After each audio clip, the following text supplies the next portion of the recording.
إن الحمد لله نحمده ونستعينه ونستغفره ونعوذ بالله من شرور أنفسنا ومن سيئات أعمالنا من يهده الله فهو المهتد ومن يضلله فلن تجد له وليا مرشدا وأشهد أن لا إله إلا الله وحده لا شريك له وأشهد أن محمدًا عبده ورسوله صلى الله عليه وعلى آله وأصحابه ومن اتبعه.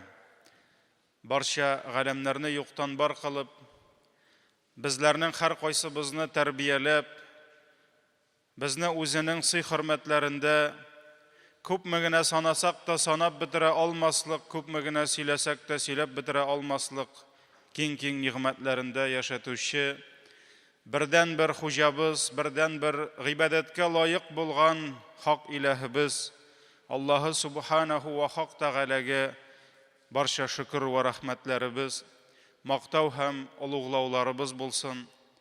Җир һәм күкләргә Аллаһның рәхмәте булып килгән, безнең өчен газиз әти-әниләребездән, бала аныкларыбыздан һәм үзебездән сөеклерәк, кадерлерәк булган Аллаһның илчесе, пәйгамбәребез Мөхәммәдкә Аллаһның сәламе һәм салаваты булсын.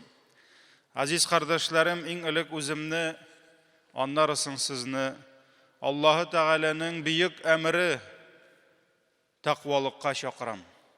Allah Teala Kur'an-ı Kerim'de ayette: "Ya eyyuhellezine amenu ittaqullaha hakka tuqatih ve la temutunna illa ve entum muslimun."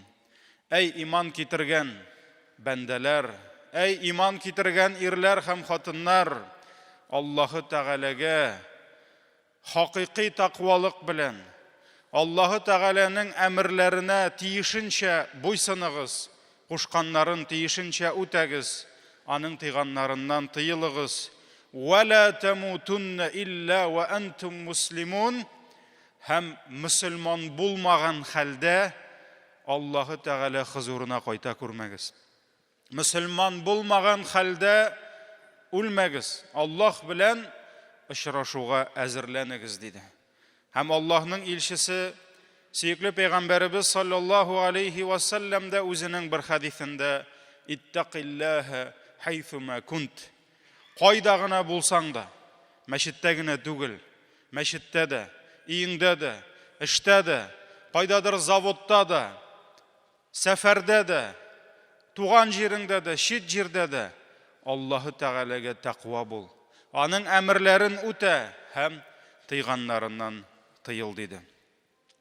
Азиз дусларым, Раббыбыз Аллаһының безгә биргән нигъмәтләре чиксез. Аларның кайберләрен күз белән күреп, кул белән тотып була. Ә кайберләре күзләребезгә күренмәсә дә, безнең өчен алар тормышта эчә торган суларыбыздан да, ашый торган ризыкларыбыздан да, һавадагы кояшыбыздан да кадерлерәктер. Сине бар кылучы Rabbыңны таный алуың, аңа иман китерүең, аның ачуыннан куркып, аның рәхмәтенә өметләнеп яшәүең һәм Аллаһ Тәгаләне ярата алуың бу бәхетле тормышның һәр кайсыбыз өчен дә нигезе булып тора һәм күктәге кояшыбыздан да кадерлерәк нигъмәтләрдер. Кичәге таравих дәресендә без сезнең белән biz Allah'ını yaratabızmı degen sırauğa cevap izledik. Bugünkü şuşu cümğa hutbesinde Allah bizni yaratamı degen sıraunu koyarga tilim. Eğer de köpkine kardeşlerimizden esin Allah'ını yaratasın mı deyip sorasan, elbette alar biz yaratabız diler. Allah seni yaratamısın deyip sorasan da köpler ni mügayın yaratadыр инде. Нишләп ул мине яратмаска тиешсең әле дип, бераз гына масаип та куярбыз. Әгәр дә безнең ишебездә һәм тышыбызда булган һәм алар бар, Аллаһы Тәгалә яратмый торган, сыйфатларыбызны акыйдыбызда, халкыбызда, әдәбебездә, кылган эшләребездә, тормыш рәвешебездә Аллаһ яратмый торган нәрсәләрне чыгарып, аларга ниндидер җисем биреп, үлчәүгә салсак, булсынмы ул безнең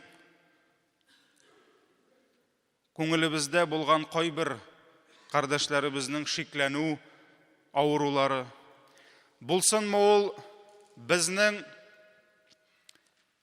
кай вакыт тормышта үтеп китә торган ялган, алдашу сыйфатлары, ялкаулык сыйфатлары, кешеләргә карата мәкерлек сыйфатлары, гафиллек, сансызлык, ваемсызлык сыйфаты, саранлык һәм кымсызлык сыйфаты, кай вакыт сәбәпсез дә ачуга бирелеп, җахилият сыйфаты, гайбәт, буш сүзләр һәм башкалар. Менә шушы нәрсәләр була торып, Аллаһ безне ярата микән дип тә куркып куясың. Ничек соң Аллаһы Тәгаләнең безгә яраткан бәндәләре булырга? Әлбәттә, газиз дусларым, кул хуҗасының мәхәббәтен алыйм дисә, иң элек ул шушы мәхәббәт өчен көрәшергә тиеш. Мич башында ятып, Аллаһының мәхәббәтен көтеп булмый. Аның өчен мич башыннан төшәргә кирәк. Җиңсызганып, маңгай тире белән тырышырга кирәк һәм үзебезгә иң элек Аллаһыны яратырга өйрәнергә кирәк. Ярата башларга кирәк. Безгә үзебезгә Раббыбызны яратырга өйрәнү кирәк һәм беренче адымны әлбәттә кул үзе ясарга тиеш. Әгәр дә беренче адым бездән булса, аның ахыры Аллаһы Тәгаләдән булыр. Аллаһ Тәгалә Кудси хадистә әйтә: кем дә кем миңа бер карыш якынайса, нәрсә ул карыш? Урысча 5 була. Менә шушы ара 20 сантиметрмы, ничә сантиметр?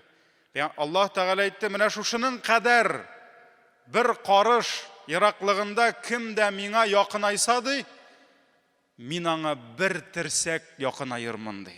Ягъни ул миңа шуның хәтлек якынайса, мин аңа күбрәк якынайырмын ди. Кем миңа бер терсәк якынайса, мин аңа бер сажин якынайырмын ди. 2 кул озынлыгында, тәнебез киңлегендә мин аңа якынайырмын ди. Бу хадисне без Имам Бухари һәм Муслим җыентыкларында табабыз. Шуңа күрә Аллаһ Тәгаләнең мәхәббәтен алыйм дигән кеше беренче адымны үзе ясарга тиеш. Аллаһыны табыйм дигән кеше адым ясарга тиеш. Әгәр дә ул кичкенә генә адым ясаса, Аллаһ аңа күбрәк якыная. Ул аны белергә тиеш. Һәм Аллаһның китабында, Куръани Кәримдә моңа дәлилләр бик күп. Мәсәлән, Аллаһ Тәгалә дуга турында әйтә: "Ва қала раббукум уд'уни астаҗиб лакум." Менә Раббың әмер бирде: "Шакырыгыз мине, шакырыгыз" ди. Тик утырыгыз дими. Дуга кылыгыз, ялварыгыз. Ә мин нәрсә ди? Астаҗиб лакум. Ә мин сезгә җавап бирәм ди. Сез мине шакырыгыз беренче, аннан мин сезгә җавап бирәм ди. "Ва иза саалака ибади анни фа инни қариб." Әгәр дә сиңа килеп минем бәндәләрем минем хакымда сорашсалар, син аларга әйт, мин якын ди. Мин ерак түгел, мин аларга якын. Уҗибу даъватад да'i иза да'ан. Мин ди шакыручының шакыруына җавап бирәм, әгәр ул мине шакырса ди. Шуңа күрә без шакырырга тиеш. Фазкуруни азкуркум. Мине искә алыгыз. Әгәр мине искә алсагыз, мин дә сезне искә алам ди. Шуңа күрә, кадерле дусларым, беренче адым бездән, ләкин күпләребез өчен, күп кешеләр өчен. Имам булгач, күрергә туры килә, шушы хакыйкатьне эзләп, Аллаһыны югалтып, тормышның бер рәхәтен күрә алмыйча иза чигеп, Аллаһыны эзләп, бик авырлыклар аша килгән кешеләр белән еш күрешергә туры килә. Менә беренче адымны ясасак, Аллаһ безгә зуррак ясый. Ләкин күпләр өчен шушы бер адымны ясау шул кадәр авыр. Шул кадәр авыр шушы бер адымны ясау. Беренче мәртәбә мәчеткә атлап керү. Менә шушы мәчетебезнең бусагасы да биек түгел инде. Юк, шул бусага аша атлап керү шул кадәр авыр. Кемдер бабайга кадәр барып җитә ала. Ләкин аннарысын менә шушы баскычтан менеп, шушы намаз, гыйбадәт бүлмәсенә керү шул кадәр авыр. Үзеңне җиңү, чөнки ул уйлый, бөтенесе миңа карыйдыр дип хәзер. Бөтенесе мине күрәдер дип, бу намазда укый белмәй, бу бер нәрсә эшли белмәй дип, башында нинди генә уйлар, нинди генә вәсвәсәләр килеп чыкмый, һәм шайтан да тик ятмый. Шайтан белә, бу бит Аллаһка юнәлде. Бу бит җәннәткә юнәлде. Аның бит максаты адәмне һәм аның бөтен балаларын җәһәннәмгә кертү. Әлбәттә, ул кул кушырып утырмый, ул бөтен көчен куя. Ул шушы адымын ясамасын өчен, ясаса да дәвам итмәсен өчен. Шуңа күрә ул вәсвәсә кыла. Ул тырыша, бөтен көчен куя, бәндә Аллаһыга якынаймасын өчен. Һәм җәмәгать, без зур бер хакыйкатьне аңларга тиеш. Аллаһы Тәгалә белән ишеткәндә нәрсәнедер ясалма рәвештә генә. Нәрсәнедер тышта гына. Кайвакыт без бит өйрәнгән тыштан бөтен әйберне әйтергә. Кемнедер яратмасак та яратам дибез. Кемнедер хөрмәт итмәсәк тә, ой, мин сине хөрмәт итәм дибез, чөнки нәрсәсендер өмет итәбез.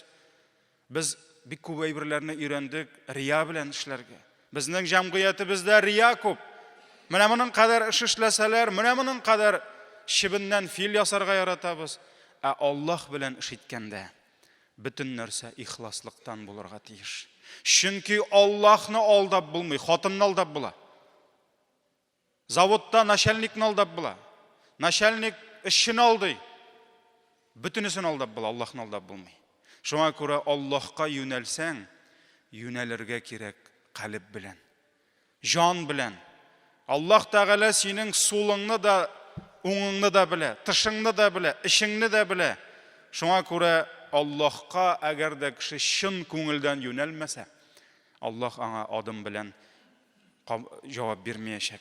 Әгәр күңелебездә ниндидер ялган калса, ниндидер хәйлә, мәкерлек булса, Аллаһ Тәгалә безнең ишебездә булган ул нәрсәләребезне белә, һәм Аллаһ Тәгаләне алдаган кешене Аллаһ үзе алдый.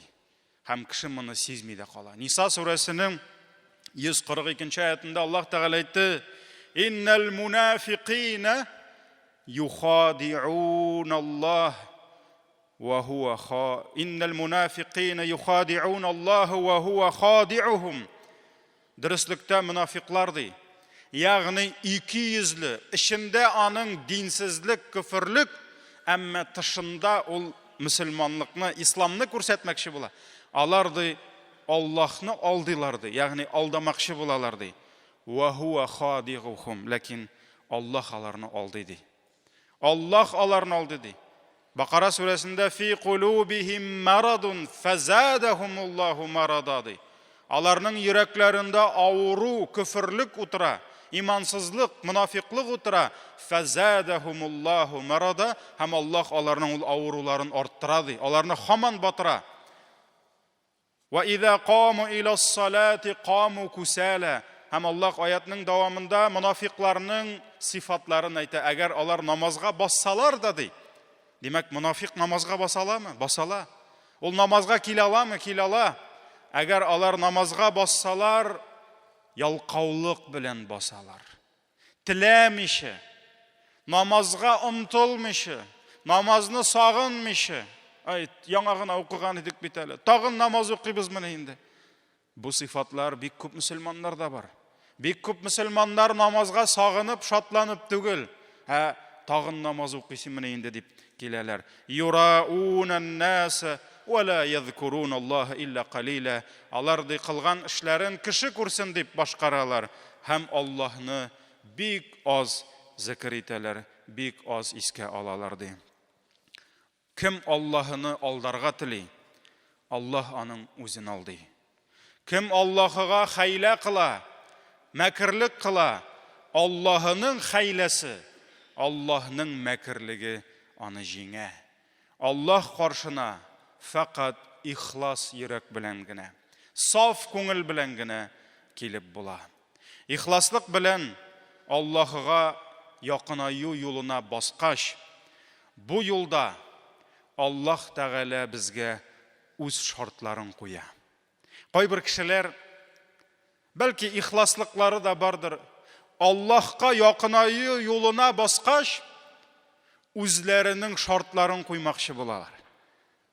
Үзләренең условияларын куеп, Аллаһка якынаймакчы булалар. Юк, җәмәгать. Аллаһ безгә үз шартларын үзе куя. Һәм Аллаһының куйган шартлары буенча гына барып Аллаһка якынаерга була. Пәйгамбәрбез саллаллаһу алейхи ва саллям безгә Аллаһының сүзләрен җиткерә. Аллаһ Тәгалә әйтте: "Кем минем яраткан дустым белән дошманлашса, ягъни Аллаһның яраткан, Аллаһка тугры булган бәндәгә дошманлык кылса, мин ул кешегә үзем сугыш игълан итәм", диде. Ягъни ул минем дошманым була, диде. Хәерле бәндәнең, иманлы бәндәнең артында Аллаһ үзе, һәм кем аңа каршы сугыш игълан итсә, ул Аллаһка каршы сугыш белән чыга, һәм Аллаһ аңа җавап бирә. Бәндәм миңа якыная торган гамәлләрнең дә минем өчен иң сөеклесе, ди. Аллаһ Тәгалә әйтә: "Бәндәм миңа якыная торган эшләрнең мин иң яратканы, иң сөеклесе, ди. Минем аңа кушкан фарызларым", ди. Аллаһ Тәгаләгә иң нык якынайта торган, иң беренче чиратта Аллаһның әмерләре. Шушы фарызларны үтәп, Аллаһның тыйганнарыннан тыелып без аңа якынаябыз. Аннарысын Аллаһ Тәгалә әйтә: "Бәндәм миңа өстәмә, нәфил гамәлләр белән дә якынаюын дәвам итәр, ахыр чиктә мин аны ярата башлыйм", ди. Ягъни фарызлардан соң, фарызларны тәртипкә китергәннән соң, мөселман кешесе Аллаһка якыная нәфил, сөннәт гамәлләр белән, мустахаб гамәлләр белән. Һәм ул шушы гамәлләрен дәвам итер шул кадәр, ди, хәтта мин аны ахыр чиктә ярата башлыйм, ди. Әгәр дә мин бәндәмне яратсам, аның ишеткән колагы булырмын, аның күргән күзе булырмын, аның тотучы кулы булырмын, аның атлаган аягы булырмын, ди. Әгәр ул миннән сораса, сораганын бирермен, ди. Минем саклавымны үтенсә, һич шиксез мин аны саклармын, ди. Бу хадис Бухари җыентыгында килә. Һәм Аллаһ Тәгаләнең сөекле бәндәләренең колагы, күзе, ишетүе, күрүе, кулы һәм аягы булырмын дигән сүзе, ягъни Аллаһ мин ул кеше белән бергә булырмын, һәр вакыт аңа ярдәм итермен, аны һәр вакыт саклап, аңа көч биреп торырмын дигәнне аңлата. Һәм җәмәгать, менә бу хадис, моны зурлыклап шарахлау кирәкми. Бу хадистә бөтен нәрсә аңлашыла. Аллаһка якынаю юлына баскач та, иң беренче Аллаһ безгә шарт куя. Мин сине якынайтам, һәм мин сине яратачакмын, әгәр дә син иң беренче минем әмерләремне үтәсәң, ди.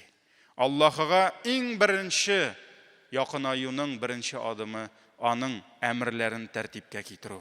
Шуңа күрә без җәмәгать өстебездә безнең фарызлар бар. Аллаһ Тәгаләнең шәригате, әмерләре бөтенесе дә бер дәрәҗәдә түгел.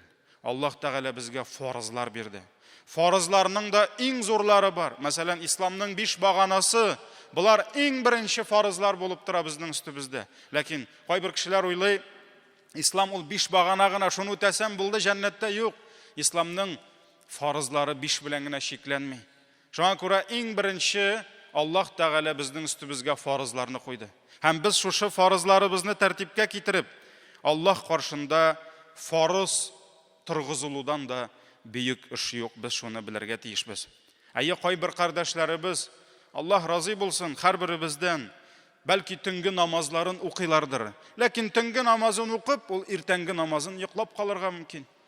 Син күпме генә төне буе нәфил намазлары, тәһаҗҗүдләр йылы-йылы укысаң да, ул бер кашанда иртәнге намазны 1000 төн укылган, 1000 төн укылган төнге намазыңда бер иртәнге намазны алыштырмый. Чөнки тегесе сөннәт, ә монсы фарыз булып тора.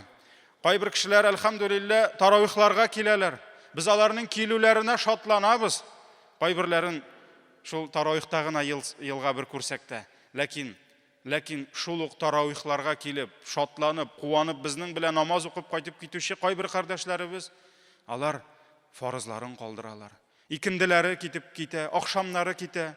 Гомерең буе укыган таравих намазың да синең бер сәбәпсез калдырган икенде намазың, яки иля намазың, яки ястүңне кайтармый. Чөнки мизанда, үлчәүдә сөннәт белән фарыз бер кашанда бер дәрәҗәдә булмый. Хәтта менә без сезнең белән 20 рикагать таравих укыйбыз.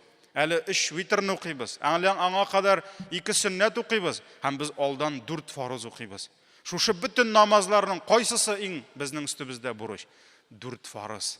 Менә шушыларга без айруча килергә тиеш. Чөнки бу безнең үстебездә бурыч. Шуңа күрә без фарызларыбызны тәртипкә китергә тиешбез. Бар кардәшләребез, машалла, күп итеп садакалар бирәләр. Монда мәчеткә ярдәм итәләр, монда авыру балага булышалар, монда садакалар тараталар, ләкин шул ук кардәшләребез закатларын чыгармыйлар. Син күпме генә садака бирсәң дә, әгәр дә синең закатың саналып, ул тиешле кешегә бирелмәсә, синең бу нәфил садакаларыңнан файда булмый. Ни өчен? Чөнки син закатыңны түләмә. Син закат тиеш түләргә. Һәм шуңа күрә мөселман кешесе беренче чиратта фарызын тәртипләп куйсын, аннары соң нәфилләрен дәвам итсен һәм үстерсен. Кайбер кардәшләребез, машалла, бөтен җирдә ярдәм итәргә тырышалар, булышалар, тигесенә дә, бысына да, әмма үзен үстергән, өстендә фарыз булып торган әтиәнисенә булышмый. Кайберләре тигендә дә, монда да ярдәм итә, ләкин үзенең гаиләсе мөхтаҗлыкта яши, карамый. Ата-анаңны карау, хатыныңны ашату, балаларыңны карау синең өстеңдә фарыз, бурыч. Калганнарга ярдәм итү сөннәт гамәл булырга мөмкин. Шуңа күрә без Аллаһ Тәгалә каршында булган беренче чиратта фарызларыбызны тәртипкә куярга тиеш. Хатын-кызларыбызга һәр вакыт әйтеп киләм. Әлхәмдүлилләh, безнең кичкедә 100 ират укыса, 400 хатын-кыз укый. Гыйлемгә безнең апаларыбыз бик хирыс, ләкин мин аларга һәр вакыт әйтәм. Сезнең монда килеп гыйлем алуыгыз, сезнең монда килеп машалла Коръан укырга өйрәнүегез. Менә әлхәмдүлилләh тырышып йөриләр монда таравихларга. Булар бөтенесе дә яхшы.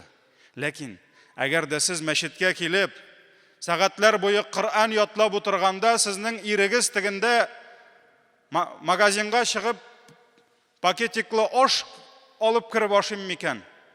Әллә инде тагын бер нәрсә пешереп ашыйм микән дип, ашарына булмыйча химиядан, шинныйдан кайтып, хатынын көтеп тилмереп утырса, монда Аллаһның ризалыгы юк. Чөнки ирнең хакы фарыз. Ирнең хакы фарыз, Коръанны өйдә дә укып була. Дәресне алырга була башка вакытта, ләкин әгәр дә ул ирнең хакын рәнҗетеп, монда ул гыйлем алам дип, зур дәрәҗәләрдә дип уйласа, ул дөрес түгел. Хәтта шушында таравихта дагын, әгәр дә мәсәлән бүген төнне ире кайта, аны ашатырга карарга кирәк. Ул кайта да хатыны таравихта, ул дөрес түгел. Шуңа күрә ир хакымында бурыч булып тора һәм без бурычларыбызны беренче чиратта түләргә тиеш. Аннары соң хәер садака, аннары соң бүләкләргә. Шуңа күрә җәмәгать, Аллаһ Тәгалә әйтте, миңа якынаюның иң беренче юлы, мин яраткан, мин теләгән юл, бу Аллаһ куйган шарт условие, минем фарызларымда тәртип ясагыз ди. Минем шикләремне тәртипләгез ди. Кирмәгез харамнарга.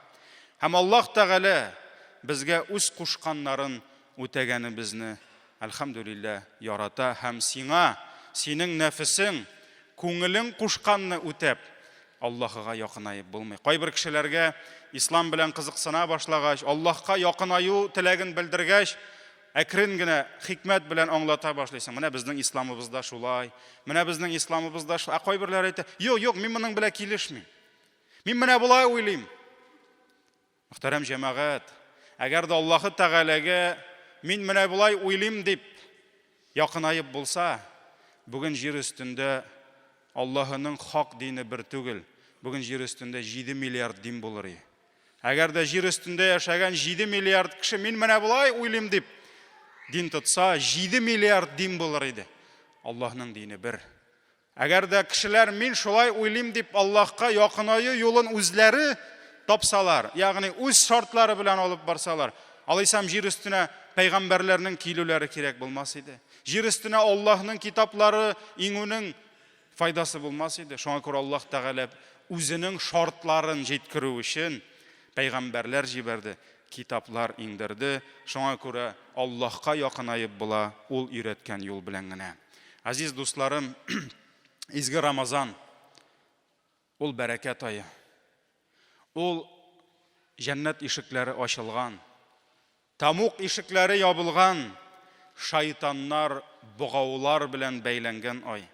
Бу айда Аллаһ һәрбер эшебездә бәрәкәт бирә.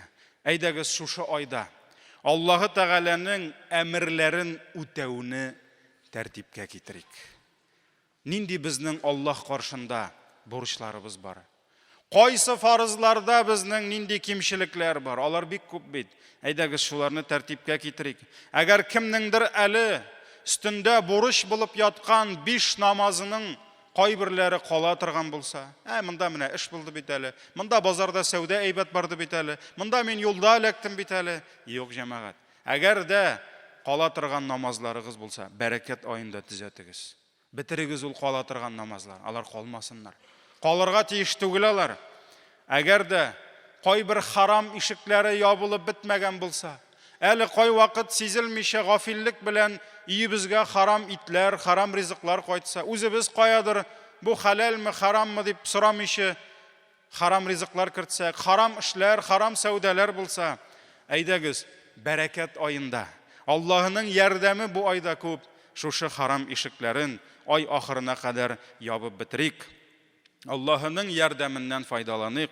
Аннан ярдәм сорап, Аллаһыга дугаларыбыз белән ялварыйк.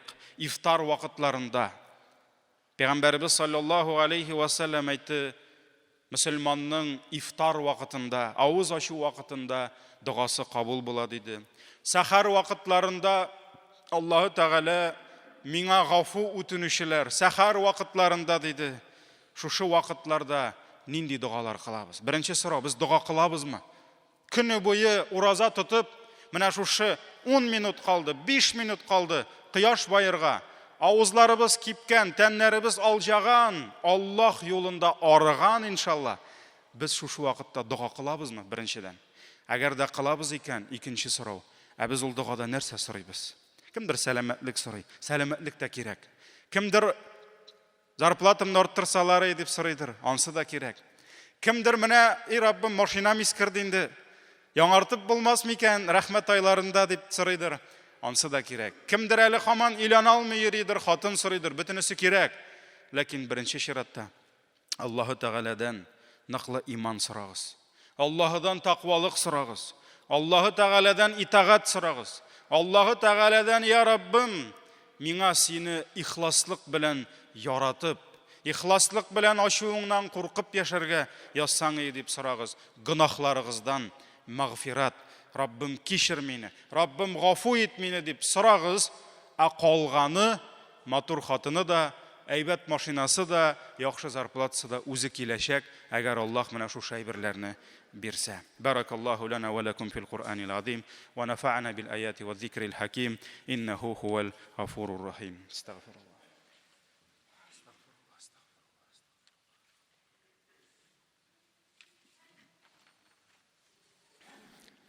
إن الحمد لله نحمده ونستعينه ونستغفره ونعوذ بالله من شرور أنفسنا ومن سيئات أعمالنا من يهده الله فهو المهتد ومن يضلله فلن تجد له وليا مرشدا وأشهد أن لا إله إلا الله وحده لا شريك له وأشهد أن محمدا عبده ورسوله.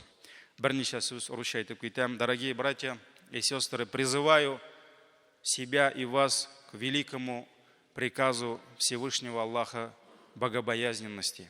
Всевышний Аллах в Коране говорит: «Я айюхаллазина аману ттакуллах», о те, которые уверовали, бойтесь Аллаха. «Валь танзур нафсум ма каддамат лигад», и пусть каждая душа посмотрит, что она приготовила на завтрашний день. «Ваттакуллах», И еще раз, бойтесь Аллаха. Инна Аллаха хабирум бима тагмалун. Ведь Аллах знает, ведает о том, что вы совершаете. Дорогие братья, когда посланник Аллаха, саллаллаху алейхи вассалям, описывал своим сподвижникам, своей умме особенности этого великого месяца Рамадан, он сказал: «Атакум Рамадан», пришел к вам месяц Рамадан, шахрун мубаракун фи, этот месяц, где Аллах дает благословение. То есть Аллах дает баракат, это благословенный месяц. И действительно, месяц Рамадан, в этом месяце все, что мы совершаем, все наши благие дела, все наши хорошие поступки, все имеет баракат от Аллаха. И наше усердие на пути Аллаха, и наше покаяние.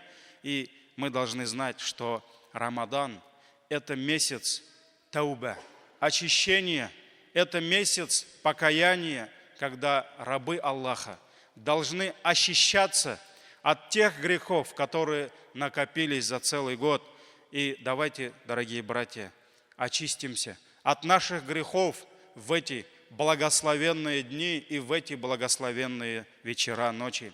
Аллах любит тех, кто очищается от своих грехов. Инна Аллаха юхиббут тауабин ва юхиббуль мутатаххирин. Аллах говорит: воистину Аллах любит тех, которые каются, и Аллах любит тех, которые очищаются. Поэтому каждый из сынов Адама, все они грешные. Каждый из нас имеет очень много грешных поступков, ошибок совершает. Но посланник Аллаха сказал: лучшие из тех, которые грешат, это те, которые каются. Покаяние, тауба и просьба прощения от грехов является обязательным фарзом для всех нас. Ибо Всевышний в Коране говорит: «Ватубу илаллахи джами'ан айюхаль му'минун». Кайтесь, тубу илаллахи, это приказ Всевышнего. Покайтесь Аллаху все, никто из нас не освобожден от грехов, не обезопасен от грехов, и никто из нас не освобожден от этого приказа. Кайтесь, покайтесь Аллаху все, айюхаль му'минун, о вы верующие, ла'аллякум туфлихун, если вы будете каяться, тогда, может быть, вы преуспеете. И мы должны знать, что покаяние, тауба, это один из видов великого поклонения. Это ибада, которую мы обязаны совершать не только раз в год на Рамадан или раз в неделю на Джумга. Это фарз, который мы должны выполнять постоянно. Каждый день. Много раз в день. И посланник Аллаха, саллаллаху алейхи вассалям, сказал в достоверном хадисе: «О люди, айюханнас, кайтесь перед Аллахом и просите у Него прощения. И я», это кто говорит? Это говорит посланник Аллаха, саллаллаху алейхи вассалям, «и я каюсь Ему и прошу у Него прощения за мои грехи 100 раз в день». Это кто говорит эти слова? Это сказал избранный Аллахом пророк, печать всех пророков, степень нашего пророка, алейхиссаляту вассалям, выше степени ангелов, выше степени ангела Джибраиля, алейхиссалям. Его степень выше небес и земли, и степень нашего пророка, саллаллаху алейхи вассалям, перед Аллахом выше степени даже великого трона. И это говорит тот, чьи грехи были прощены. Аллах простил ему грехи. Он видел свое место в раю. И он, несмотря на это, каждый день каялся перед Аллахом 100 раз. И сколько раз мы с вами должны каяться, если 100 раз каялся тот, который первым постучится в двери рая, и которому только ему откроют ангелы врата рая. Поэтому, дорогие братья, это месяц очищения. И дай Аллах нам возможность провести эти дни и ночи в покаяниях, в истигфарах. И дай Аллах нам возможность встретить праздник Айд-уль-Фитр, праздник разговения, действительно как праздник, очищенными от наших грехов, как в каком состоянии находятся младенцы. إن الله وملائكته يصلون على النبي يا أيها الذين آمنوا صلوا عليه وسلموا تسليما اللهم صل على محمد وعلى آل محمد كما صليت على إبراهيم وعلى آل إبراهيم إنك حميد مجيد ربنا لا تزغ قلوبنا بعد إذ هديتنا وهب لنا من لدنك رحمة إنك أنت الوهاب اللهم أعز الإسلام والمسلمين آمين اللهم أعز الإسلام والمسلمين آمين اللهم أعز الإسلام والمسلمين آمين وأذل الشرك والمشركين ودمر أعداء الدين وأقيموا الصلاة